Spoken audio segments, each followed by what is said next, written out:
Hi guys, it's Devin. I just wanted to talk to you guys a bit about the Wonderlic today. So we'll start. I know Chris is giving you guys a test. You guys will have 2 minutes to answer as many questions as possible, and then once you've finished that. We'll go into talking about the Wonderlic test specifically. We'll go over some of the answers, and I have a short video about how the Wonderlic is currently used. So start your test, and I'll see you in 2 minutes. So I'm gonna give you guys some answers. I'm not sure how many questions you guys would have done, but roughly in 2 minutes, I didn't think that you guys would complete more than 20 questions. So the answers are right here. We'll leave them up for just a couple minutes.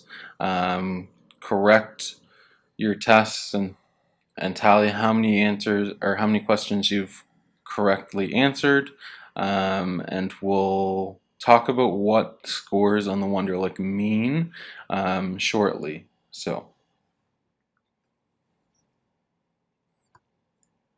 Okay, so now that we've finished with those, let's just touch on the Wonderlic's history.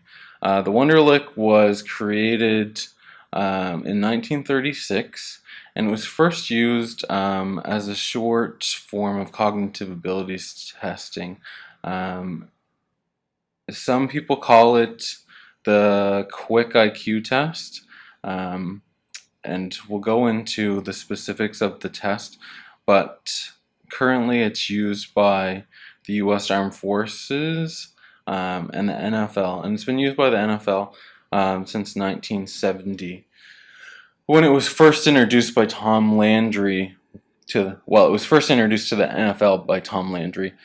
He was the coach of the Dallas Cowboys, and he used it to predict player performance.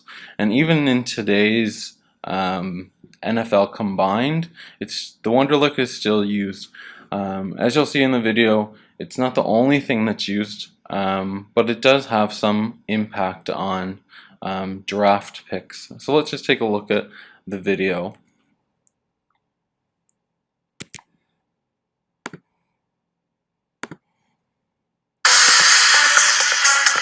Each year before the NFL draft, prospects display their ability to run, throw, catch, lift, and jump. But coaches also want to find out one other piece of information. What are you thinking about? What were you thinking? You're not thinking like I'm thinking. Their desire to learn players' capacities for thinking made this man an NFL legend. The question is, who is this?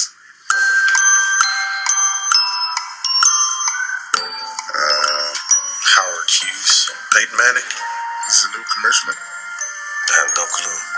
It's none other than Al Wonderlic, creator of the infamous Wonderlic tests. So you're saying if the guy was alive right now, I'd probably beat him up? Give me that.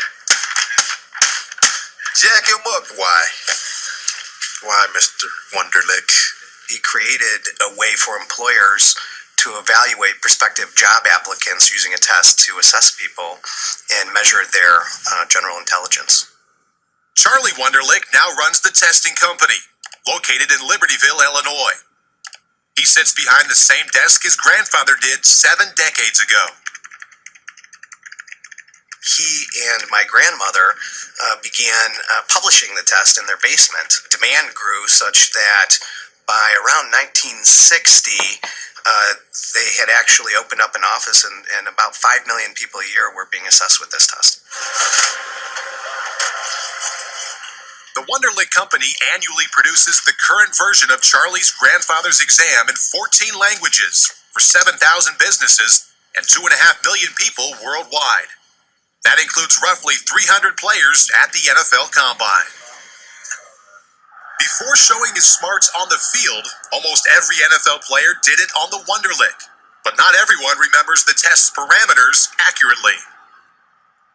It was so long, I think I fell asleep on it. Kind of like an SATs. Just long and just dragging. You feel like you in the twilight zone. A gruesome, I think 2 minutes, I think it was, they give you to take. A lot of questions on there were real repetitive. They same question asked you probably like 5 times. They asked you the same question twice, like 85 questions ago. In reality, no questions are repeated. Test takers have 12 minutes to answer 50 questions, each worth 1 point on a variety of subjects. What am I thinking? I think? I don't even want to know what I think right now. They asked a lot of questions that were common sense. I remember it being heavily slighted towards math. If you're in a car, you're at a light, do you want to be the first car or you want to be the last car? It was like if one apple fell from a tree, another apple, 2 other apples fell from another tree. How many apples on the ground? 3. Should have gone to Harvard. Try not to think too deep, you know what I mean? Chair park for the test. Although the Wonderlic is now a staple of draft preparation for every team, coaches and personnel directors make it clear they do not consider it the be-all and end-all of player evaluation. I would sort of draw the analogy between that and a sledgehammer. You know, a sledgehammer is a tool, but it's not always the right tool. I've seen players with low scores be tremendous players. I've seen players with high scores not be able to function at all. You know, as what I think is an NFL football player, it's just another tool. It can send up a flag that you got to look into, but by no means is it an end all to whether a guy can play football or not. We're going to write R on your right hand and L on your left. We're going to call that the Wonderlic test for you. As for players, while many dismiss the test as completely irrelevant, some have begrudgingly come to accept that it may help teams find the types of players who can lead them to Super Bowls. You can learn if a guy can problem solve, and playing in the NFL, there's a lot of problem solving. You know, your coaches prepare you all week for, maybe 5 looks, and you get up there, there's a 6th look you've never seen before. You got to make some quick decisions, and the Wonderlic is all about quick decisions.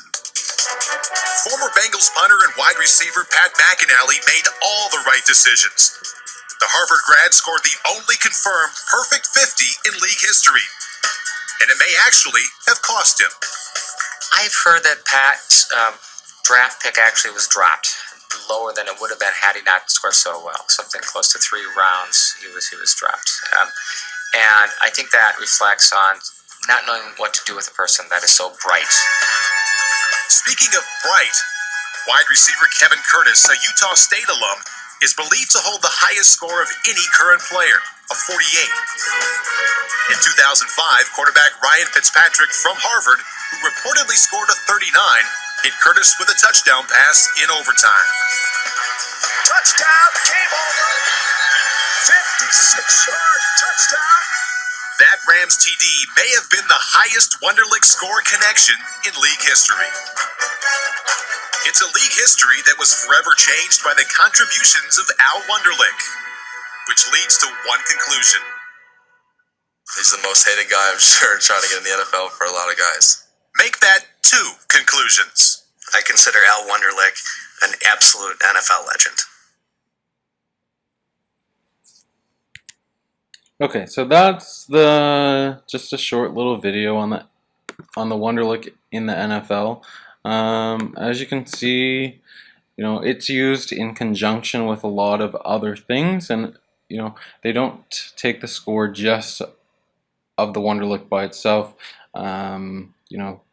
It's not really correlated to football performance. I guess it's correlated to many other things, but not specifically to football performance. So just taking the Wonderlic, or just using the Wonderlic to select football players wouldn't be the best choice. So a little bit about the test. There's 50 multiple choice questions, and the Wonderlic is a timed test where you only have 12 minutes to complete the question. So you complete as many questions as possible, and it's usually administered in a group setting on paper and pencil. But as we'll talk about later, there is a new form that you can administer online as well. And basically it assesses the employee's or the person's aptitude for learning and problem solving. Now the Wonderlic comes in 6 forms, A, B, C, D, E, and F, and they're just different forms of the test that could be used. And also it comes in 14 different languages. Most of them are still in the developmental stages right now, but the Wonderlic is trying to, bridge that gap and make sure that it can be used as a worldwide tool, not just for English-speaking countries. So a little more about the Wonderlic test. You start off with easy questions, and as you move into the test, the questions increase in difficulty. So the questions that I gave you were all the beginning questions on the test. So, if we just divide the, 50 by 12 to see how many you guys should complete, roughly you should complete 8.33 questions. But realistically, because all of the easy questions are at the beginning, you should realistically answer more than, I would say, 10 questions in those 2 minutes, as the hardest questions are the last 10 questions on the test. Now, there's only one answer to the test question, so there's no subjective answers. It's all number comparisons and problem solving with mathematics or following directions, comparing words or sentence parallelism. So it tests a lot of different things,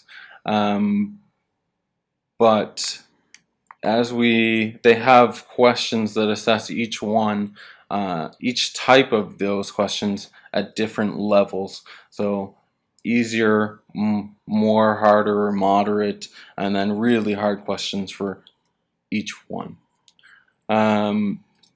So what does the Wonderlic tell us? It basically tells us that higher scoring applicants will learn more quickly, and they will also master complex tools or complex issues a lot faster than someone who scores a lower score. So if you're comparing someone at a score of 30 versus a score of 15, the person at 30 is going to be able to acquire different skills and master harder tasks than someone at 15. It's not always just about how well you complete the task, it's also about the difficulty of the task. So, someone at 15 might not be able to do even similar things to someone at that 30 can do. And then this gives us some information, just about, how well these people learn, how well they're going to be able to complete different tasks. So it basically assesses general cognitive ability, learning potential, and what type of instructions that they can understand. So it's really useful for employers if they're looking at a group that is widely ranging, or if they're looking at employees that are all over 30, they can develop a program completely different than if they had a wide range of different employees.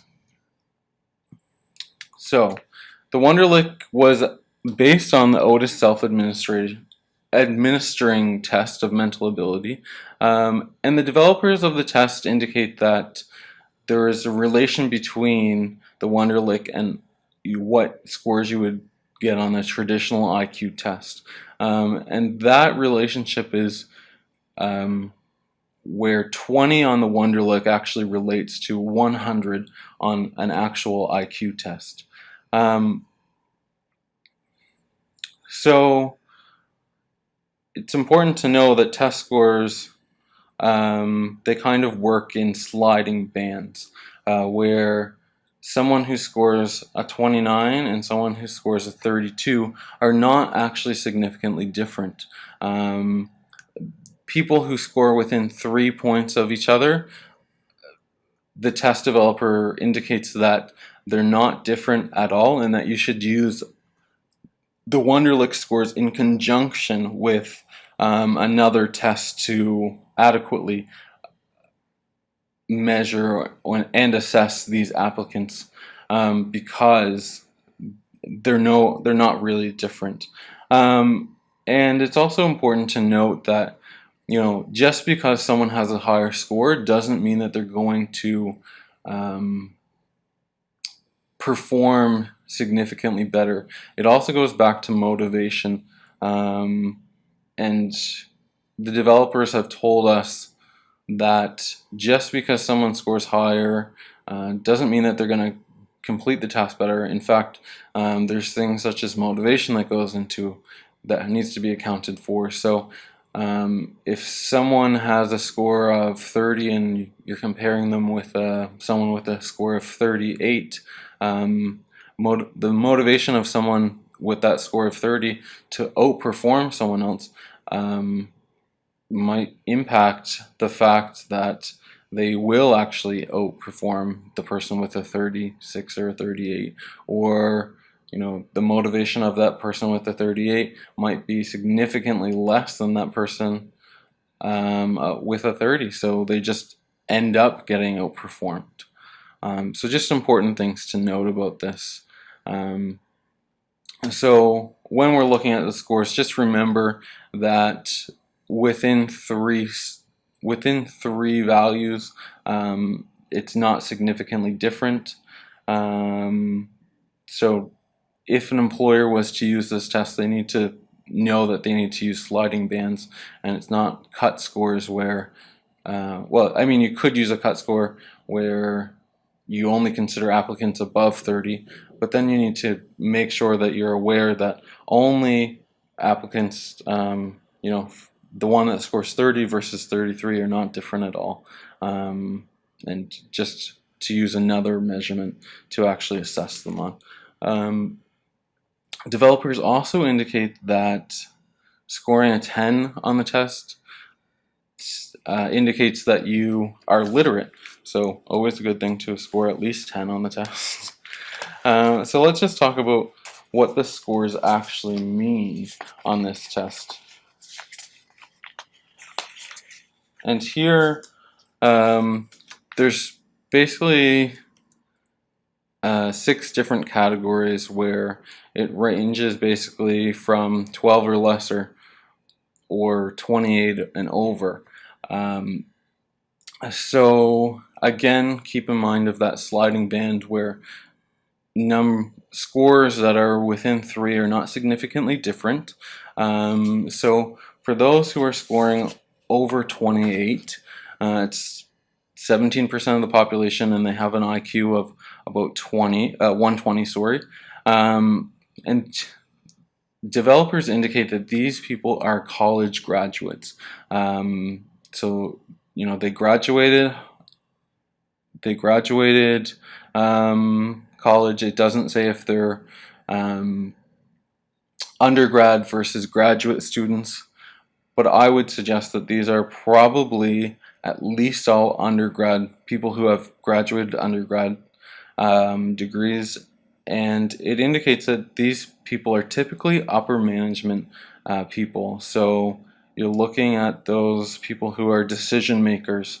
And in the manual for this test, it also gives us some guidelines on who these people are. So it tells us about what kind of jobs that they would be in, education level that you could expect them to have, and then the training potential. So in the training potential section, it really tells us that these people can infer information and make conclusions from on-the-job situations.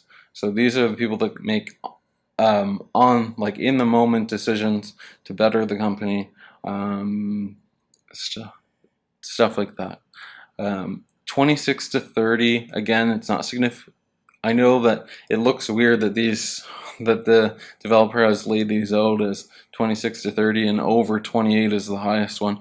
But again, using sliding bands, a 28 and a 30 are not significantly different. So about a quarter of the population actually are in this band with IQs of 115. And in this group, the developer says that these are people who may enter college. So it doesn't tell us if they graduate or not. And this manual does leave a little to be desired, but it does help out. These are people who they have the potential to be management, and they're typically have clerical-ish jobs, but they have the ability to move up. It says that they gather information and analyze decisions from make decisions from a limited number of choices. These people are best suited for training in the typical college format, and they're able to learn much on their own. So these are people that you can give independent assignments to, and these people are above average in intelligence. So that's why you're looking at these people as moving forward into management positions. 20 to 26, these are generally general, clerical, and first line supervisors, so it's a step down. And this is 29% of the population with an IQ typically of 110. So the test indicates that these people are high school graduates, and they have about a 50-50% chance of graduating from college. So these people may go to college or university, and they have about half of them will drop out, half of them will complete it.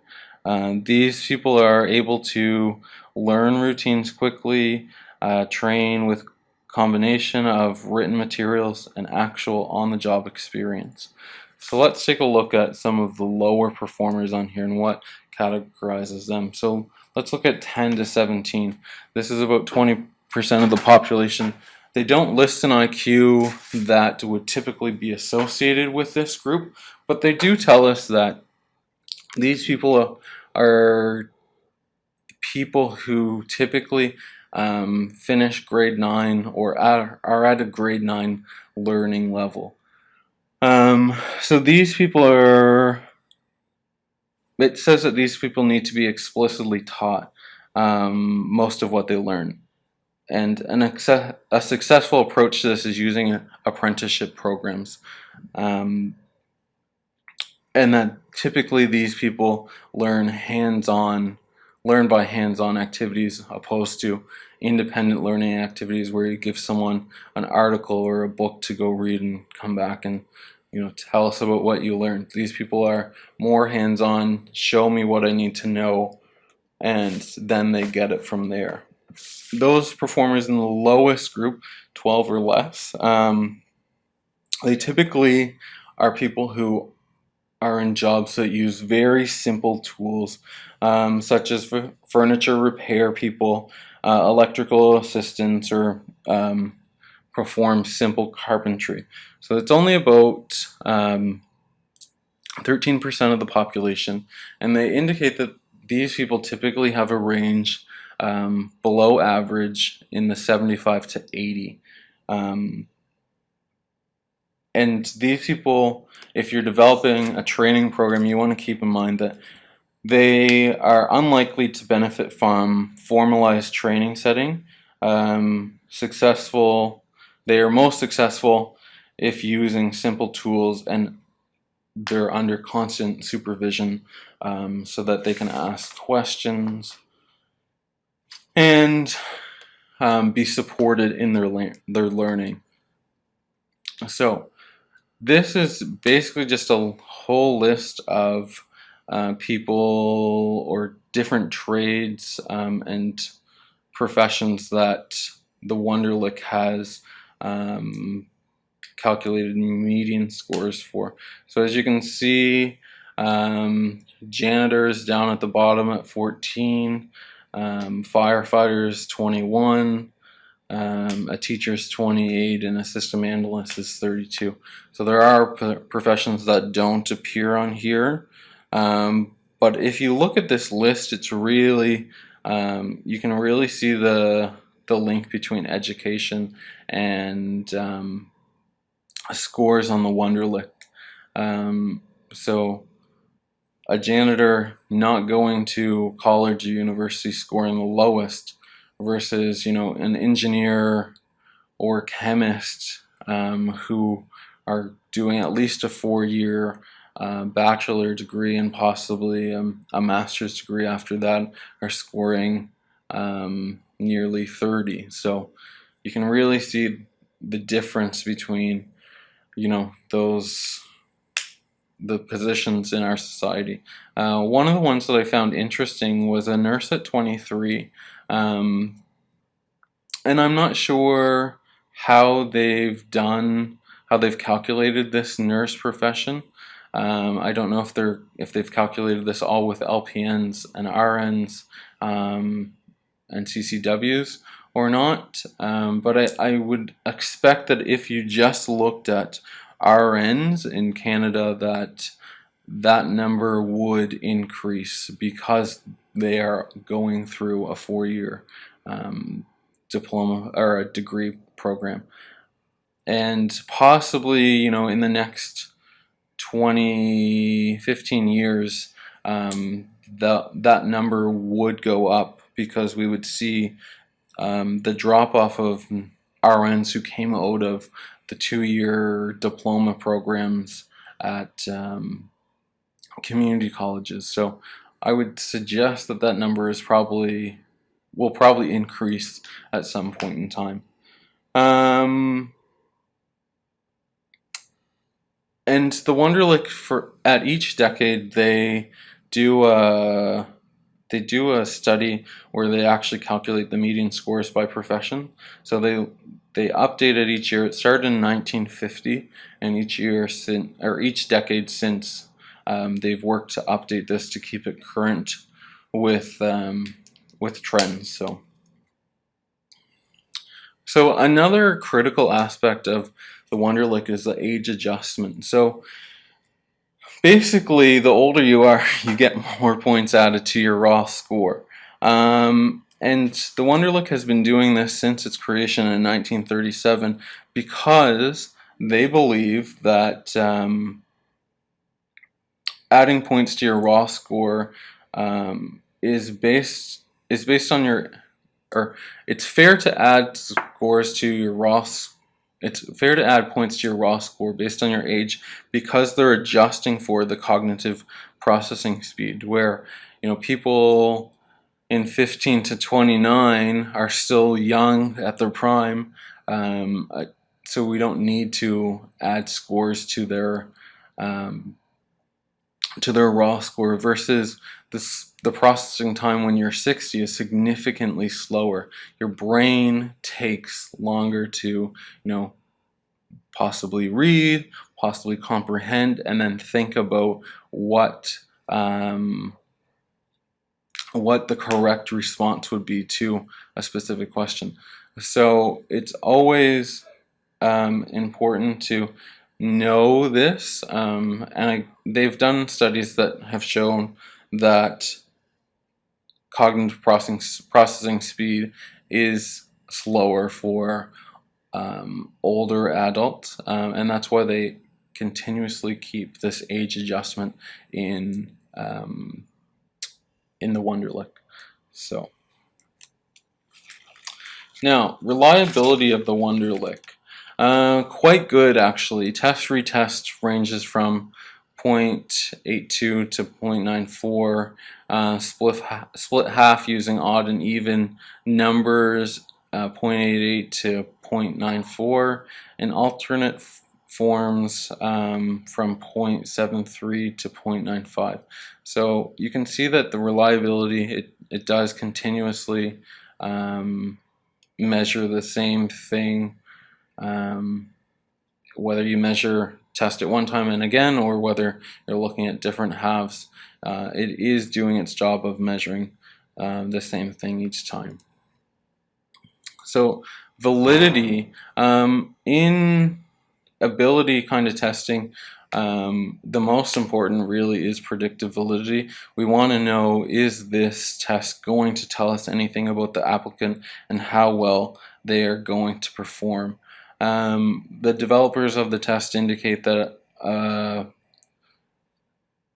validities typically range from 0.3 to 0.4, and that anything above 0.4 is exceptional. So the fact that it does predict abilities at a 0.63 level really is great for employers, and that's why the Wonderlic is so widely used, because it does have good predictive validity for employers.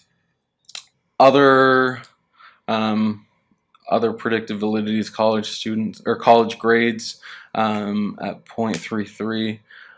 So it is, if you were to take this at grade 12, you could probably estimate where your college grades would end up. So yeah, it is a quite valid test as well. So let's look at some correlations with the Wonderlic. The WACE is the highest correlating test with the Wonderlic at 0.92, and in block designs and vocabulary testing in that 0.7 range, so still quite correlated with the Wonderlic. So we do know, that they relate, providing us with, or similar tests relate, providing us with some more estimates of validity. So just so you know, in 2007, the Wonderlic revised or issued a new revised version of the Wonderlic, and it basically is updated to the 21st century. So what they've done is they've made it so that test administrators can do it either paper copy or they can do it online, and it contains questions from the 21st century. So you're looking at something that's possibly a little more relevant. Maybe before they talked about trains on the Wonderlic, but now they only talk about cars because people don't travel by train. So it has been updated, and they do work to update the test regularly. It is used widely, as we saw in the video, so it's always important to keep the test current and moving forward. So things just to take from this presentation, that the Wonderlic is not free of bias, as you guys would have seen from the article that I sent out at the beginning 2 weeks ago. But the Wonderlic is the least biased of all IQ tests. So that is one reason why it's widely used. The Wonderlic is highly correlated with other intelligence tests, so we know that it is valid. The reliability and validity coefficients are pretty strong for the Wonderlic, and it's always important to know that the Wonderlic should be used as a tool in the selection process and not as a decision maker. As you saw in the NFL video, they said that a test score of 10 is not going to make it so that you can't get into the NFL. It just is going to send up a flag for a coach or a selecting agent to actually investigate. But it's not always completely related to how you will perform on the job. There are other factors that go into this, such as motivation. So it's always important to make sure that you're using a valid selection of an array of valid selection tools, not just relying solely on one, and that will just ensure that you get the best, that you'll just choose the best candidate for the position. So if you guys have any questions, please let me know. You can email me, and I will either email you or I can come back with answers to your questions when I return next week. Other than that, just make sure you give your tests back to Chris.